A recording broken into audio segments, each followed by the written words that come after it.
Buongiorno amigas y amigos del Círculo, bienvenidos un día más a un espacio donde sabéis, no hay ni tiempo, se lo comentaba nuestra invitada, ni tiempo límite, ni censura, ni línea editorial especialmente estrecha, cortada o lo que sea, donde damos voces a quien la tiene en general, pero de una forma un poco diferente.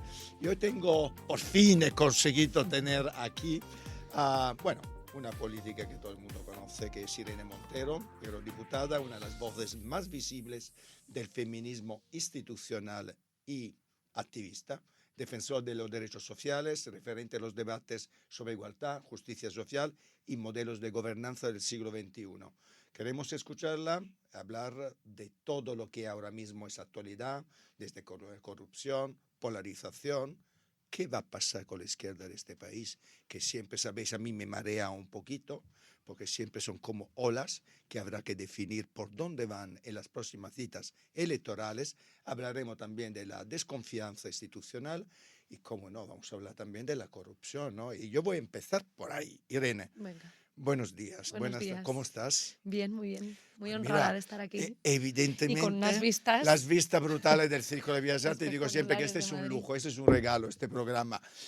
Hombre, como no puede ser de otra forma, vista la actualidad que tenemos, vamos a empezar por la corrupción. Pero fíjate, yo que he sido uno de los que han analizado muchos fenómenos de Podemos cuando empezó este movimiento popular extraordinario, que empezó con la crisis que teníamos en este momento, uno de los grandes lemas, uno de los grandes eslogan, una de las grandes voces, gritos que había en Podemos en este momento era la crítica al bipartidismo y a la corrupción estructural, institucional, la podemos llamar como quieras. Evidentemente, esta corrupción, visto lo que estamos viendo y los supuestos delitos que estamos conociendo y que se van a juzgar, es del día a día. Santo Cerdá, caso Coldo, Ábalos, ahora el presidente de la Diputación de Almería, su vicepresidente, unos cuantos cargos también del Partido Popular en Andalucía y en Almería, con, supuesto caso de mordidas. Sí. Pues, ¿dónde estamos? ¿Seguimos igual a cuando Mm, empezaste? Yo creo que estamos en ese momento en el que nos damos cuenta que la corrupción es una forma de gobierno, no una cuestión de manzanas podridas o de, no sé, políticos que son inmorales o que tienen poca ética. No, la corrupción es la forma que ha tenido el bipartidismo, tanto el PP como el PSOE, de organizar el poder político en España. No solamente los partidos políticos, también las empresas corruptoras de las que se habla poco, ¿no? En el caso del caso PSOE que vemos ahora, pues Acciona, pero por ejemplo, todas las grandes constructoras que vienen del franquismo, por cierto, hicieron sus fortunas esclavizando a Poco presos se habla de políticos dónde empezaron republicanos, todas. efectivamente, y forzándoles a trabajo forzado, y así hicieron su gran fortuna, y ahora pues han terminado en manos de Villarmir, de OHL, perdón, de Florentino Pérez, y nos encontramos con que es una forma de articular el poder político y económico en España. Y la gente lo entiende muy sencillo, porque es que el funcionamiento tampoco es que hayan sido brillantes, es decir, es una empresa que para conseguir contratos públicos da mordidas a los políticos, ya sea que tienen poder orgánico en el partido, como en el caso del peso de los secretarios de organización, o que tienen poder institucional en un gobierno, porque están en el gobierno del Estado, en un gobierno autonómico, en un gobierno municipal. Entonces, esas empresas consiguen contratos públicos a través de dar mordidas a quienes les pueden ayudar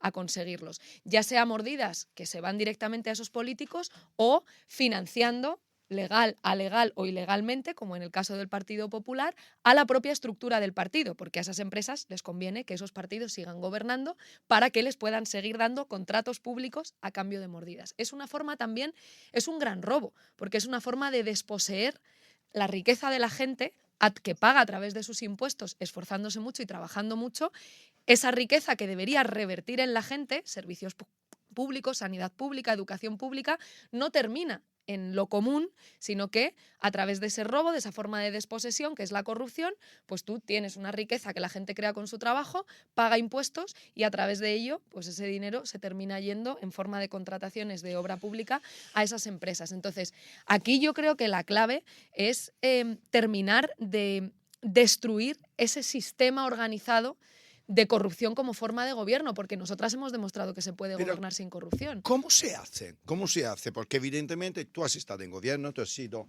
ministra de Igualdad, has conocido este sistema del que tú estás hablando y que por lo que tú dices claramente es estructural, institucional, en realidad. Está institucionalizado, claro, lo han institucionalizado. Pero ¿cómo se puede, por lo tanto, destruir? Porque yo una de las cosas que digo siempre, que una de las frases que más detesto y que me parece absolutamente insoportable, que la diga un político me parece impresentable, es que la corrupción es algo estructural. Es inevitable, o sí. que es inevitable Es porque estructural, es pero no es parte del inevitable. hombre.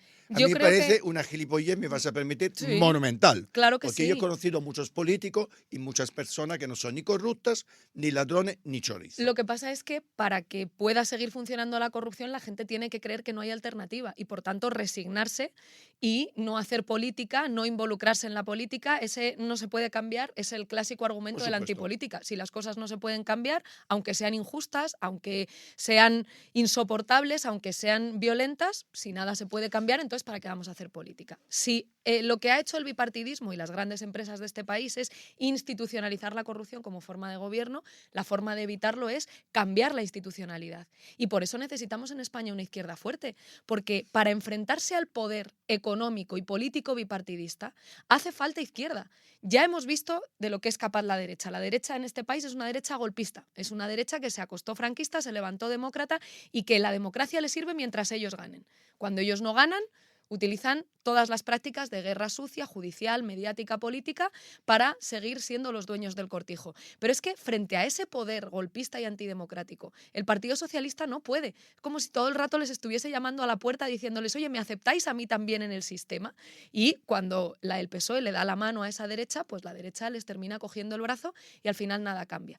¿Cómo se puede cambiar esa institucionalidad? Pues, por ejemplo, prohibiendo que las empresas corruptoras vuelvan a tener un contrato con la administración pública. ¿Pero qué es esto de que se sepa vía judicial, ya no solo sospechas o algo que es vox populi, que es una fuente de conocimiento también, sino vía judicial? Sabemos que hay empresas muy importantes de este país que han pagado al Partido Popular de forma ilegal. ¿Por qué siguen obteniendo contratos en la administración pública? Cambiemos la institucionalidad y prohibamos que una empresa, pues como pasa en el caso PSOE con Acciona, como ha pasado con las mordidas y los listados de Bárcenas en el Partido Popular, no puedan tener contratos con la administración. Suspendámoslos ya. Hagamos que los partidos políticos tengan que responder y devolver como partidos hasta el último euro robado por la gente de sus partidos que lo ha robado, porque les han puesto ellos allí. Es decir, esto es importante entenderlo. Cuando el PP o el PSOE dicen, no, es un caso aislado, son manzanas podridas. Oiga, ni Santos Cerdán ni Ábalos pudieran haber hecho lo que se dice que han hecho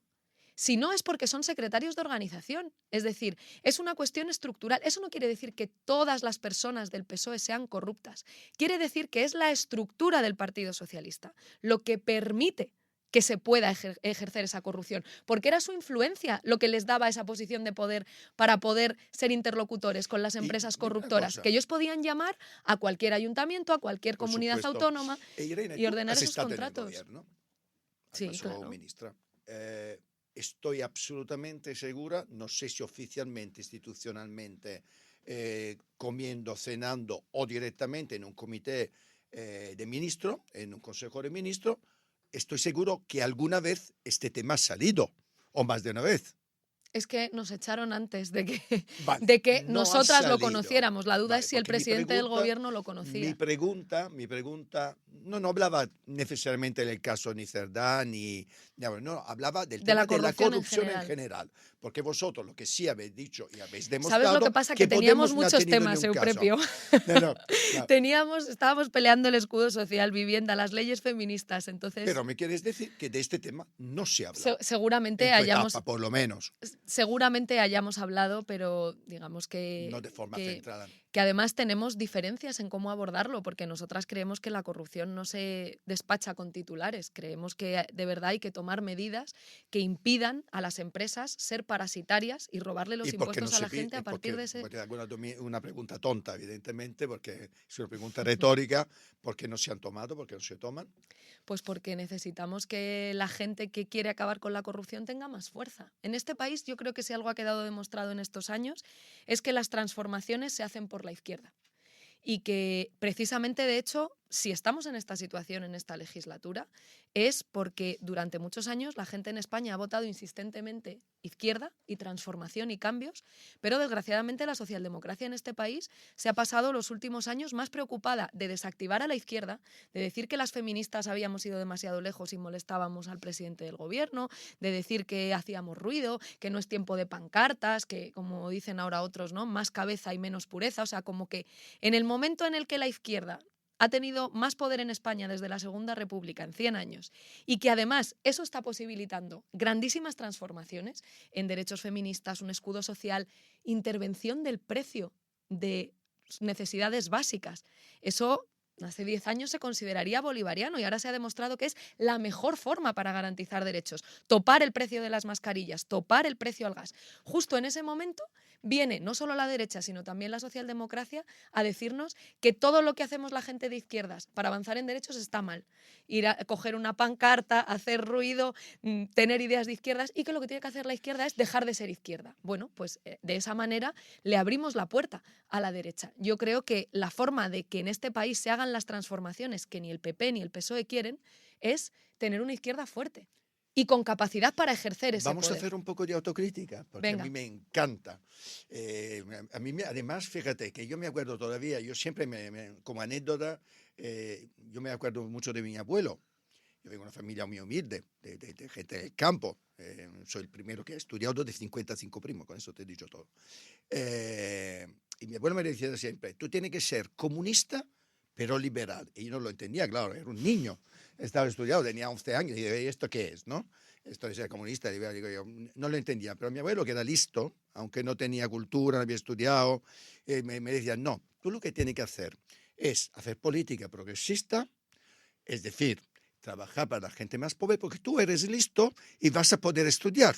Y por lo tanto, desde el alcanzar determinado puesto de poder, puedes hacer cosas para la gente que no va a tener esta posibilidad. Bien, oye, ha sido una regla que yo he seguido hasta hoy. Es decir, para mí ha sido una regla que me ha marcado la vida. Mi abuelo no era el más listo del mundo, pero tampoco el más tonto. ¿Por qué, si esto es tan fácil, es decir, mezclar las dos cosas, ¿no? De tener la posibilidad de hacer política progresista, pero al final gestionar también el dinero, que es importante. ¿Por qué la izquierda constantemente se divide sobre, a veces, matices o búsqueda del poder y no se une para hacer lo que tú has dicho, que ahora mismo parece una utopía? No debería serla, ¿eh? Lo que tú has dicho que se debería hacer, a mí nunca me ha parecido una utopía. No, es Pero que visto lo visto, precisamente lo que hemos demostrado estos años es que no solamente se puede, sino que es efectivamente. bueno para Bien. España. Entonces, ¿cómo podemos conseguir, o cómo podéis conseguir desde los diferentes partidos de la izquierda, que evidentemente no haya tanta división que constantemente tenemos y que a veces es un auténtico harakiri y suicidio político? Lo hemos visto Sí. en muchas elecciones. Es que has sacado dos temas que yo creo que son distintos. Sí, son Uno es diferentes, el de pero la autocrítica y otro el de lo la que división. he querido mezclar, porque tiene que ver con dinero, con poder y con ser Em, progresista. Respecto a los debates en la izquierda, yo creo que el problema que ha tenido la izquierda en estos últimos años no es de unidad. El problema que hemos tenido es de poder. Es decir, el debate al que se ha enfrentado la izquierda no es si ir unida o si ir separada, porque la izquierda en estos años, en el sentido más amplio, hemos probado muchas formas de colaboración. Alguna en alianzas electorales para presentarnos juntas a las elecciones.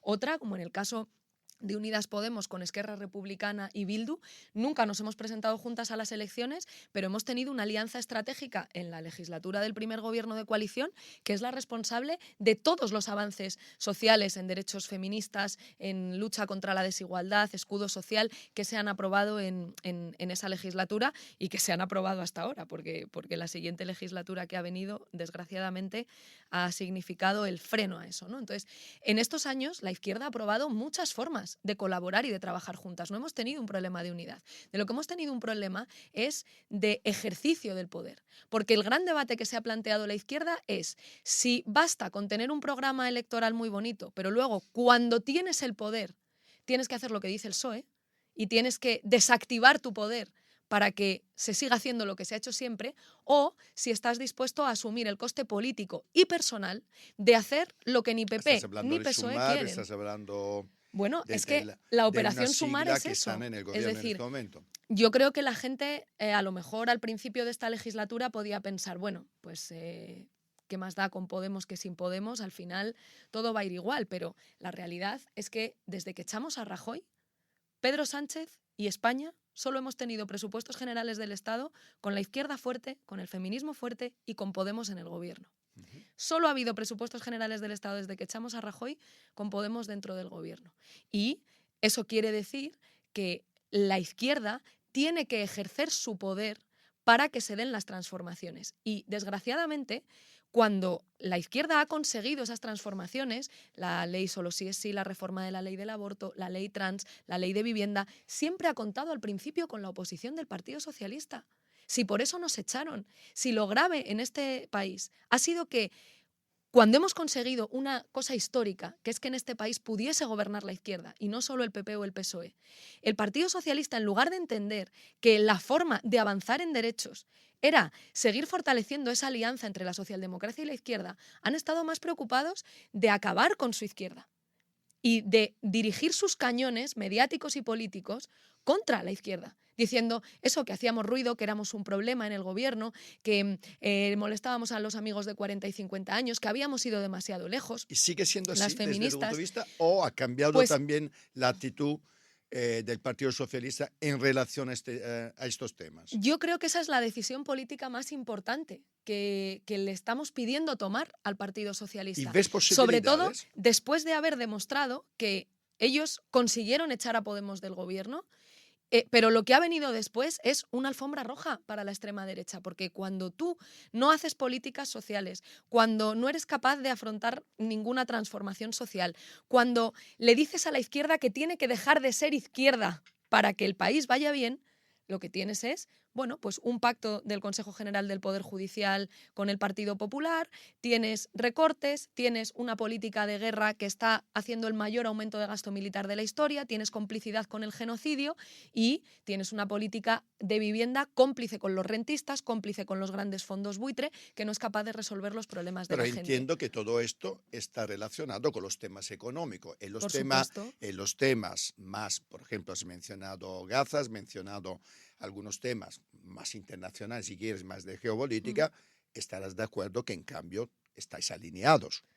Bueno, Es decir, Pedro Sánchez ha sido probablemente el único líder o uno de los poquísimos líderes que a nivel internacional, de forma casi inmediata, al principio con un poco de timidez, luego de forma bastante más clara, ha hablado de genocidio, ha tomado acciones que han sido criticadas por la Unión Europea, por muchos, sobre estos temas. Parece que sí tenéis un alineamiento a claro. nosotras nos parece que todo lo que ha hecho el gobierno respecto a Palestina ha sido fruto de una presión social creciente, que precisamente es la que justifica ese show de Trump en Egipto, que por cierto el presidente Sánchez va a acompañar, es decir, ha sido cómplice de un show que ha implicado un plan de negocio y de colonización, porque es decir, el resultado es que la mitad de la franja de Gaza está ocupada, que ya no estamos hablando del fin de la ocupación ilegal, de que los colonos se vayan de todo el territorio, no solo en Gaza, sino en Cisjordania, que tienen ocupado, de que todos los refugiados palestinos que están en Libia, en Líbano, que están en diferentes países, en Jordania, puedan volver, que el derecho al retorno es un derecho fundamental que tienen los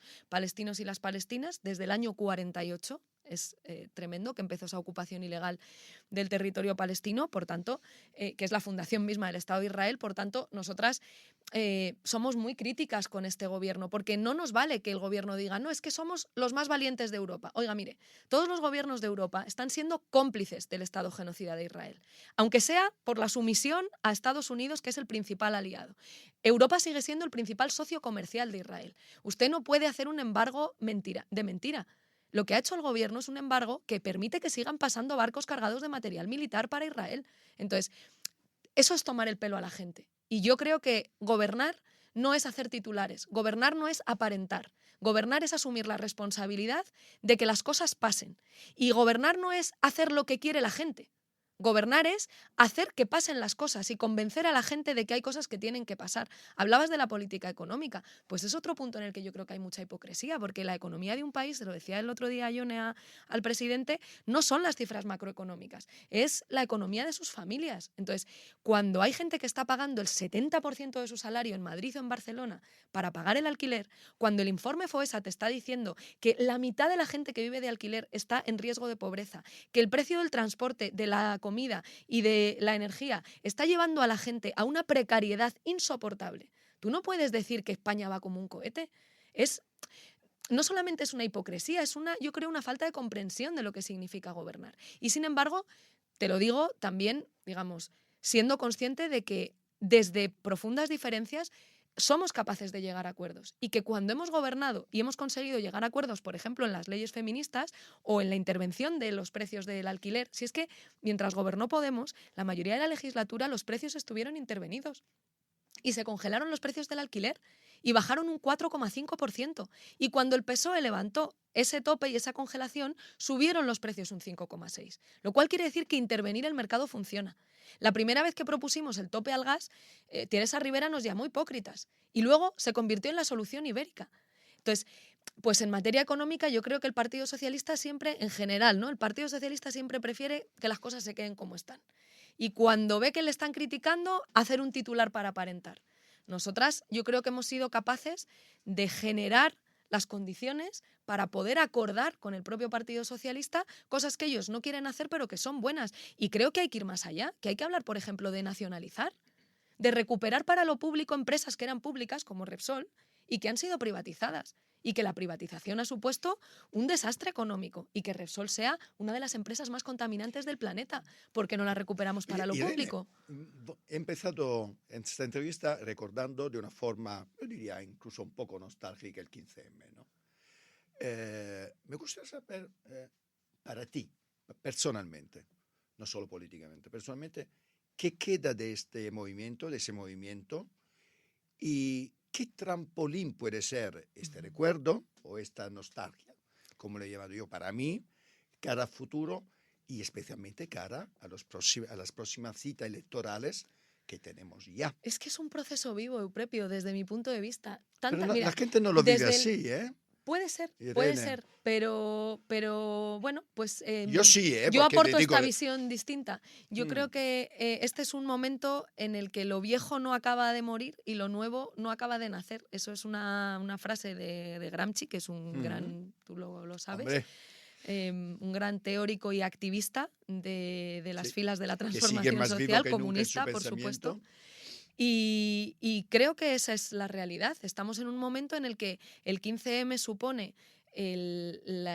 digamos, el golpe encima de la mesa de una generación en España que quiere cambios profundos y a partir de ese momento hemos empezado un proceso de transformación social que, claro, digamos, por eso es tan importante la memoria. Porque la gente, si no tenemos memoria, se nos puede olvidar cómo son los procesos de transformación, que no son de un momento para otro, que son procesos lentos, que no son procesos lineales donde empieza a cambiar y ya todo va de corrido, que hay, bueno, momentos en los que la reacción, las fuerzas reaccionarias responden porque no quieren que cambie un sistema que les garantiza privilegios y entonces hay que seguir avanzando y hay que seguir dando ese proceso. Yo creo que ese proceso está vivo y de hecho creo que en estos 10 años ha pasado lo más importante que podía pasar, que es que hemos demostrado que sí se puede.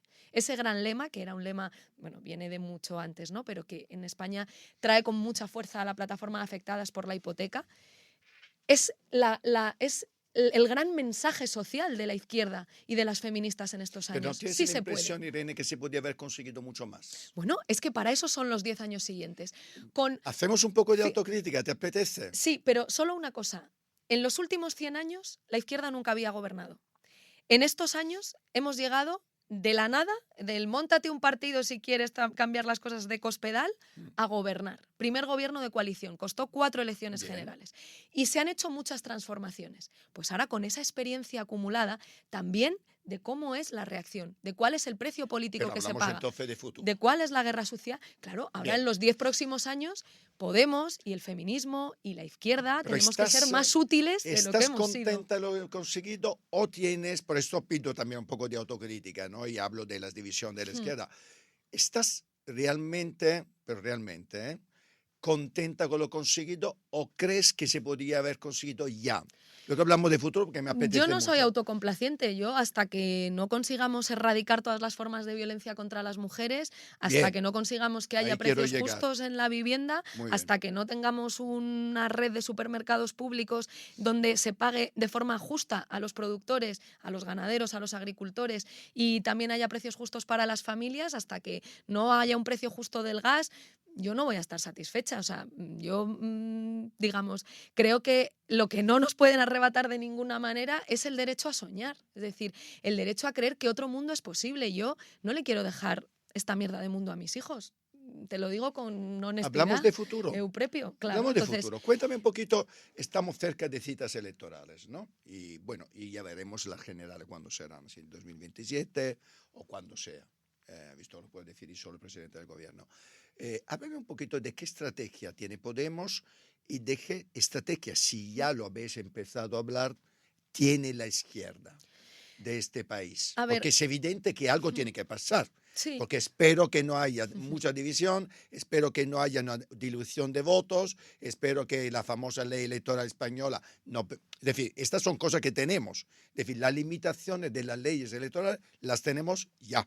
Y siempre se utilizan como excusa cuando llega el momento. Me gustaría saber qué foto tienes tú o qué estrategia te gustaría tener cara a las próximas citas Yo creo que electorales. el objetivo es volver a tener una izquierda fuerte, poner a la izquierda en pie en España de nuevo.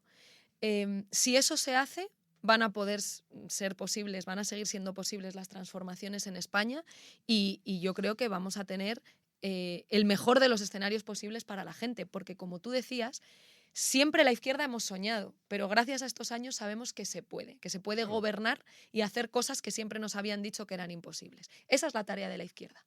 Gobernar para hacer posible lo que siempre nos han dicho que es imposible. Intervenir en el mercado de la vivienda, prohibir la compra de viviendas a personas no residentes porque las casas son para vivir, y mucho más a fondos buitre extranjeros o a grandes corporaciones, hacer empresas públicas, limitar el precio de los alimentos o el precio de la energía. Es decir, nosotras tenemos como tarea política hacer posible lo imposible, y para eso es necesario volver a poner a la izquierda en pie y, obviamente, sin ser ingenuas, yo creo que para las siguientes elecciones necesitamos que políticamente tengamos una izquierda dispuesta y orgullosa de lo que es, porque es que en estos años tantas veces se nos ha dicho que ser de izquierdas está mal, que es que no es momento de coger la pancarta. Oiga, pero ¿qué derecho se ha conquistado sin pancarta? Claro que es el momento de coger la pancarta y de no soltarla. No, es que ya habéis conseguido demasiado, las feministas queréis ir demasiado lejos. Y los gays. Claro, Y los las gays, ya personas os casáis. LGTBI, Anda, ahora que no he ya escuchado hasta las 20 trans veces esto. quieren derechos, está el mundo ya, no hay valores, ¿no? Entonces, claro, la tarea ahora es volver a estar orgullosas de lo que somos, orgullosas de defender los servicios públicos, orgullosas de hablar claro, orgullosas de querer que haya empresas públicas, orgullosas de defender que se puede gobernar sin corrupción, orgullosas de limitar el precio de la vivienda, de hablar de intervenir el mercado, claro que sí, para democratizar y para que las reglas de la vida y de los derechos operen sobre las cosas que la gente necesita para vivir por encima del negocio. Bueno, si esa tarea política está clara, las alianzas en la izquierda van a caer por su propio peso. Y también tiene el Partido Socialista que hacer su parte, que es asumir que la tarea que tenemos en este momento, sobre todo con esta ofensiva reaccionaria que tenemos encima, es parar a la derecha y a la extrema derecha avanzando en derechos, y que no pueden estar más preocupados de parar a su izquierda que de frenar a los reaccionarios, que son auténticos golpistas. Entonces, Lo estamos viendo todos los días. Oye, para mí esa es la tarea política, poner vamos a la a hacer izquierda un en poco pie. de ciencia ficción, bueno, A ver. o de realidad política. Evidentemente, el panorama de liderazgo que hay en este país a nivel internacional, si no es patética, es más que patética, ¿no? Se deslumbra pocos grandes líderes en este momento del mundo. ¿Ves líderes interesantes en la política española a la izquierda? Incluso puedes hacer nombres si te apetece. Creo que la izquierda tiene, siempre se necesitan liderazgos, pero creo que sobre todo tenemos como te decía antes, una tarea que es política y colectiva, que es volver a sentirnos orgullosas de quienes somos y hacer todas las cosas que sabemos que funcionan para transformar, aunque le resulten incómodas al sistema, que es coger la pancarta, hacer mucho ruido, pedir lo imposible hasta conseguirlo y no renunciar a ninguno de nuestros objetivos. Es decir, creo que lo que le toca a la izquierda ahora mismo es ser más izquierda. A la derecha se le Pero gana ¿estás de acuerdo por que la se izquierda. necesitan líderes? Por supuesto Se que se necesitan necesitan liderazgos líderes. y en estos años han ido saliendo muchas voces y incluso no solo en la política institucional, es decir, estamos viendo cómo hay en el ámbito de lo social, en el movimiento por la vivienda, sindicalistas como las Sin 6 de la duda, Suiza que sin están duda. yendo a la cárcel, Pero antifascistas. hay que intentar que trabajen juntos todos, sociedad Creo civil y líderes Sí, pero políticos y partidos. creo que no es un problema de falta de liderazgos. ¿No? Como te decía antes, yo creo que la Mm. izquierda, el gran problema al que se ha enfrentado en estos años es a ser consecuente con el poder que le da a la gente. Porque Es en de que este llegada al país, poder no ha hecho lo que ha prometido en pocas bueno, palabras en sus debates electorales o su campaña. porque tiene un precio. Llevábamos El tantos choque con el años, poder, con el claro, sistema. la Mm. izquierda llevaba tantos años sin ejercer el poder que en la euforia, ¿no?, del Ujú, 15M, parar desahucios con miles de personas o con cientos de personas, ujú. a lo mejor hubo mucha gente que sintió, sobre todo si esa era su primera experiencia política, que pudo sentir que éramos invencibles y que ya de una para siempre habíamos ganado y se nos ha olvidado, digamos, o no medimos lo suficiente que cuando tú planteas una transformación, va a haber una respuesta del poder y que es una respuesta muy violenta, como la que se ha dado contra las feministas, contra el derecho a la libertad sexual, que es violencia política. Eh, yo recuerdo, yo quiero que la gente haga memoria. Por ejemplo, cuando Podemos planteaba en solitario, mientras el PSOE estaba diciendo que Puigdemont tenía que volver esposado, y nosotras decíamos que había que desjudicializar las cuestiones políticas y que Cataluña tenía derecho a decidir, se nos dijo de todo. No hemos perdido más votos, porque antes me decías lo de la autocrítica, es como, claro, pues Podemos ha cometido muchos errores, muchas veces. Hemos hecho propuestas que tendríamos que a lo mejor haber hecho de otra manera. No nos presentamos a las primeras elecciones municipales y autonómicas de alguna manera quitándole importancia a un poder municipal que es fundamental para la gente. Si tú me preguntas por autocrítica, yo te digo las cosas que yo creo que habría que haber hecho diferente. Pero normalmente, cuando se nos pregunta por autocrítica, se quiere que digamos que fue un error lo que han sido los grandes aciertos. Por ejemplo, defender el gobierno de coalición. Por ejemplo, defender el derecho a decidir de Cataluña. Nos ha pasado siempre cuando hemos defendido las leyes feministas. Siempre al principio las defendemos y nos dicen, haz autocrítica, si no lo defiende nadie. Y luego al final termina pasando y termina siendo bueno para España. Oye, 4 elecciones generales tardamos en tener gobierno de coalición mm, y nos decían, queréis sillones, es el ego de Pablo Iglesias. Y ahora se ve que es el periodo de más estabilidad desde que echamos a Rajoy. oye, cómo has vivido tú personalmente de nuevo y luego sigues como partido el ataque de la justicia que habéis tenido Bueno, creo que ahora durante años que por... se sigue hablando muy poco de todas las Hmm, denuncias, de todos los ataques que habéis tenido que luego han quedado absolutamente en nada. claro que es guerra sucia, es puro golpismo judicial, porque yo quiero que la gente se haga esa pregunta. Vale, venga, Podemos ha cometido errores, pero cometiendo otra fuerza política que no sea Podemos, por ejemplo el PSOE o el PP, los mismos errores que ha cometido Podemos, sin recibir esa guerra sucia judicial con decenas de casos durante años ocupando portadas que luego terminan archivados, pero también guerra mediática, todas esas machaconas, marcos insistentemente puestos encima de la mesa como Iglesias tiene mucho ego, quieren sillones, para intentar frenar las propuestas que estábamos haciendo y que se han terminado demostrando un acierto, a lo mejor tendríamos muchos más votos. Ningún proceso como el de defensa del derecho a decidir de Cataluña, mientras el PSOE y el PP estaban diciendo que había que traer esposado a Puigdemont, nos ha quitado tantos votos. Entonces, hay veces, desgraciadamente, yo creo que eso es hacer política. Hacer política es defender lo que tú crees y tratar de que tus propuestas se conviertan en mayoría. No esperar a ver lo que dice la gente, entonces ir a donde va ¿Y la los medios de gente. comunicación que los han mencionado también han cambiado la actitud con vosotros o veis que no ha cambiado absolutamente nada? Bueno, creo que han ido modificando la forma en la que nos tratan, pero siempre con el mismo objetivo, que ha sido ejercer ese golpismo judicial, mediático, político, para frenar las transformaciones. Es decir, si han querido ir a por Podemos es porque se han dado cuenta de que en Podemos había un núcleo de dirección dispuesto a hacer lo que decíamos que había que hacer. Y que además funciona. Mira Radio Televisión Española, incluso teniendo solo 4 diputados y diputadas. Cuando se reforma Radio Televisión Española por la izquierda, con la mayoría plurinacional y progresista, Radio Televisión Española barre en audiencias a todos esos programas llenos de ideología reaccionaria y negacionistas del golpismo judicial, negacionistas del golpismo mediático y totalmente al servicio de la agenda reaccionaria. A mí, lo del golpismo judicial, oye, ahora, por suerte, muchísima gente lo ve, que el problema que tenemos en este país es fuerte, que es urgente democratizar la justicia. ¿O se halla en la cárcel el fiscal general del Estado? Bueno, es que, de verdad, es un caso de guerra sucia judicial tan fuerte, es el caso Ayuso en realidad, porque esto es lo que demuestra el poder que tienen los reaccionarios en España. Ayuso en el 2021 estaba dando una entrevista en El Mundo diciendo: el rey, los jueces y yo vamos a impedir las transformaciones sociales. El rey, los jueces y yo. Y resulta que le pillan a la señora Ayuso con el mayor escándalo de corrupción de este país, que es que la tía coge y multiplica por 20 el dinero que le da a Quirón, la principal empresa beneficiaria del hacer negocio con la sanidad, y que Quirón multiplica por 4 las comisiones que le pagan a la pareja de la señora Ayuso. Y cuando ve que está acorralada por su propia corrupción y por sus propios escándalos de corrupción, tienen el poder. Los sectores reaccionarios tienen el poder suficiente como para convertir a un fiscal general del Estado en rehén.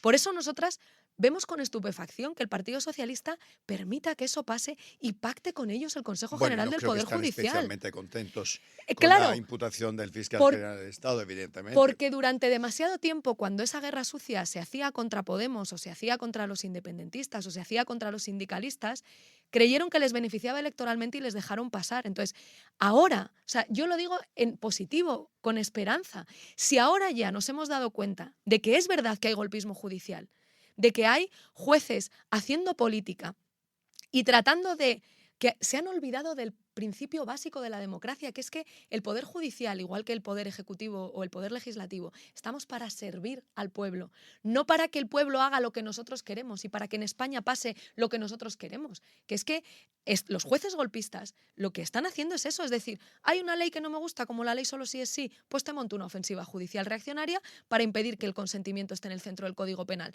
¿No me gusta la ley de amnistía? Pues te impido que se aplique. Es decir, ¿pero qué se creen los dueños de este país? Oye, Irene, tus niños te están esperando y yo no quiero que esperen. Por lo tanto, nos queda nada de tiempo. Pero a mí me gustaría, visto que seguro se nos ha quedado en el día muchísimas cosas, pero tendremos otras oportunidades, que te hicieras una pregunta que no te he hecho y que te dieras una respuesta.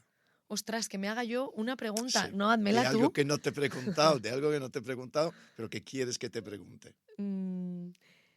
No lo sé, creo que hemos tocado muchos temas. Si no, te hago yo una más. Venga, dale, Bueno, tú. a mí me muero por saber qué ambiente se respira en la rancia Bruselas de los parlamentarios europeos. Me muero por saber cómo sobrevives a ese cementerio de elefantes que muchas veces se ha convertido el Parlamento Europeo. Yo quiero volver, pero se le coge también el gusto a un trabajo muy intenso con un equipo, pero que luego también pues tienes tus momentos de poder comer juntas, cenar juntas. Yo echo mucho de menos a mi familia. Es decir, que menos rancio de lo que lo estoy definiendo pero yo. Sí, y hay mucha conversación, aunque también hay mucho facha, hay mucha conversación demasiado. Y se aprenden formas diferentes de negociar y de trabajar. Seguramente sea una de las instituciones más inútiles, lo digo con todo el cariño, pero es que es verdad, de verdad. Es que Europa es una arquitectura muy poco democrática en la que el único espacio democrático, que es el Parlamento Europeo, elegido directamente por la gente, lo han convertido en inútil. No tiene ni capacidad, no tiene ni iniciativa legislativa plena, no puede ni proponer leyes. Todo al final se lo vemos todos los días. En la Comisión Europea, en el Consejo. Y además con el hecho que cualquier Orbán de turno te puede bloquear cualquier cosa. Pero incluso en un espacio donde le han puesto tantas trabas para hacer política, se puede hacer política, y especialmente en una legislatura como esta, en la que pues hay grandes decisiones que se están tomando en Europa, como la del rearme y la política de guerra de sumisión a Estados Unidos. Bueno, o sea que, Irene, yo no te quito más tiempo. Bueno, supongo que no os habéis aburrido para nada. Ya sabéis que aquí en el circo no os aburrís. Irene, muchísimas gracias. Bueno, muchas gracias. Un Y auténtico muchas gracias placer. por las vistas también, Nada. de verdad, al círculo y a ti. A ti por Eugenio. venir. Gracias. Gracias.